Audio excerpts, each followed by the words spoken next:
தமிழர்களின் number 1 choice Tamil matrimony. நல்ல நாள் அதுமா இதுக்கு வாயில வந்து விழணும்னே கிளம்பி வந்திருக்கீங்களா நீங்க? அப்படி இல்லடி, தீபாவளி கொண்டாடுற சூழல் உங்க வீட்டில் இல்லைன்னு எனக்கு தெரியும். அதனால தான் நான் அப்படியே விட்டுட்டேன்.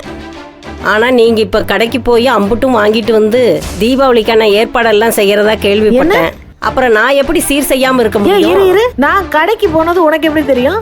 யார் உனக்கு சொன்னது? யார்கிட்ட கேள்விப்பட்டிய? என்னடி தாரா என்கிட்ட ஏதோ புலம்பிக்கிட்டு இருந்துச்சு, அதுக்காண்டி பதிலுக்கு நான் ஏதோ புலம்னா அதை வச்சுட்டு 2 பேரும் கிளம்பி வந்துட்டீங்களா? என்னடி சீரை எடுத்துட்டு வந்தவங்கள இப்படி பேசுற? இங்க பாரு, இங்க யாரும் சந்தோஷமாலாம் கொண்டாடல. நீங்க நினைச்ச மாதிரி தான் தீபாவளி கொண்டாட நிலைமையில இந்த வீடு இல்ல. ஈஸ்வரி அக்கா ஆஸ்பத்திரியில இருக்காங்க. அந்த பார்கவி புள்ள வந்திருக்கேன், அவங்க அப்பா இறந்தே போயிட்டாரு.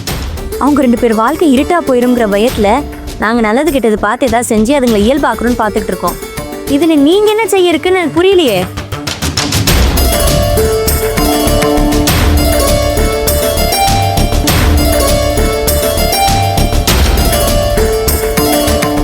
சரிடி, வந்தது வந்துட்டோம். உனக்கும் மாப்பிளைக்கு சீரை வச்சுட்டு கிளம்பிடுறோம். சரிங்க. 6 மாப்பிள அந்த மண்ணெல்லாம் ஒண்ணும் கிடையாது. பேசாம தூக்கிட்டு கிளம்புங்க. அப்படியெல்லாம் பேசாதீங்க தம்பி. ஏன் பேசாம என்ன பண்ண சொல்றீங்க? ஏமா ரேணுகாமா, நர்சாலமேலு. ஏங்க என்ன பேசுறிய?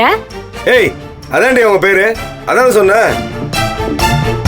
இந்தாருங்க, இந்த மாப்பிள்ள மண்ணாங்கட்டிலாம் இங்க பேசிட்டு வராதிய. என்னப்பா இப்படியெல்லாம் சொல்றீங்க? வேற எப்படி சொல்லுவாங்க? போங்க. என்னப்பா நொன்னப்பா நீட்டு.